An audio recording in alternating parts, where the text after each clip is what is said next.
പറയുക. എന്റെ പ്രിയപ്പെട്ടവരെ, കല്ലേറ് കൊണ്ടില്ലേ മുത്തുനബി? എന്തെല്ലാം പീഡനങ്ങൾ! പുഴുത്തളുകിയ കുടൽമാല കൊണ്ട് മുത്തുനബിയുടെ തലയിലിട്ട് കൊടുത്തില്ലേ? എത്ര മക്കളാ മരിച്ചുപോയ മുത്തുനബിയുടെ. അള്ളാഹു നമുക്ക് ഈമാൻ നൽകുമാറാകട്ടെ. നബി സല്ലല്ലാഹു അലൈഹി വസല്ലമ തങ്ങളുടെ മക്കൾ എത്ര പേരാ! ഒരു വാപ്പായ്ക്കും ഉമ്മായ്ക്കും കിട്ടുന്ന ഏറ്റവും വലിയ പരീക്ഷണമല്ലേ മാതാപിതാക്കൾ ജീവിച്ചിരിക്കുമ്പോൾ മക്കൾ മരിക്കുക എന്ന് പറയുന്നത്. നബി സല്ലല്ലാഹു അലൈഹി വസല്ലമ തങ്ങളുടെ എത്ര മക്കളെ സ്വന്തം കൈകൊണ്ട് കബറടക്കിയതാ മുത്തുനബി. ഇതുപോലൊരു വാപ്പയുണ്ടോ?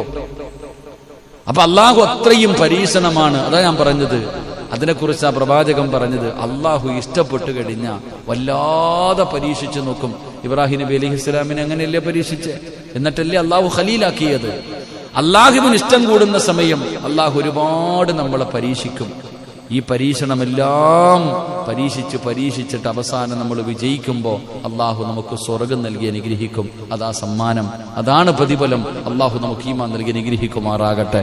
ഖുർആൻ അവിടെ നിന്ന് പറഞ്ഞു, വലനബുലുവന്നകും ബിശൈഇൻ മിനൽ ഖൗഫ്, പേടി തരും നിനക്ക് ഞാൻ ഭയം തരുവടാ. പേടിച്ച് നീ ജീവിക്കണം. ഇന്ത്യ മഹാരാജ്യത്തിൽ ഒരു മുസ്ലിം ജീവിക്കണമെങ്കിൽ പേടിച്ച് ജീവിക്കണം. എവിടെ നോക്കിയാലും ശത്രു, എപ്പോ വേണമെങ്കിലും അടിക്കും, എപ്പോ വേണമെങ്കിലും വെട്ടും, എപ്പോ വേണമെങ്കിലും പുറത്താക്കും. പേടിച്ചു ഭയപ്പെടുത്തും അല്ലാഹ്. NRC ഒക്കെ അതിന്റെ ഭാഗമാണ്. ഇപ്പൊ സ്വാതന്ത്ര്യ മലബാറൊക്കെ ഇപ്പൊ കലാപമായി മാറി. സ്വാതന്ത്ര്യ സമരമൊക്കെ എല്ലാനും ഏറുവന്തറിയുടെ പോലെ അവിടെ നിന്നിട്ട് ഓരോ എവിടെ ഇട്ട് നമുക്കെതിരെ നാനാഭാഗങ്ങളിലിരുന്നു കൊണ്ട് ശത്രുക്കൾ നമ്മളെ കൊല്ലും, വെട്ടും, ഒന്നും ചെയ്യത്തൊന്നുമില്ല, വരട്ടും നമ്മളെ. അല്ല ഇങ്ങനെ പേടിപ്പിച്ചു നോക്കും, പൊട്ടുപോയോ ഓടുപോന്നറിയാൻ. അപ്പൊ വലനബുലുവന്നകും ബിശൈഇൻ മിനൽ ഖൗഫ്, ഭയം അല്ലാഹു തരും.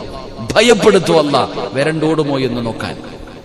എന്റെ പ്രിയപ്പെട്ട സഹോദരങ്ങളെ, ഖുർആൻ പറയുന്നു, വലനബുലുവന്നകും ബിശൈഇൻ മിനൽ ഖൗഫ് വൽ ജൂഅ്, പട്ടിണി അല്ലാഹു തരും, വിശപ്പ് തന്നിട്ട് അള്ളാഹു പരീക്ഷിക്കും. കൊറോണ വന്നിട്ട് കച്ചവടമൊക്കെ പൊട്ടി ഇപ്പൊ ഒരു പരുവത്തിലായിരിക്കുക. അതൊക്കെ അതിന്റെ ഭാഗമാ. അള്ളാഹു വിശപ്പ് തരും.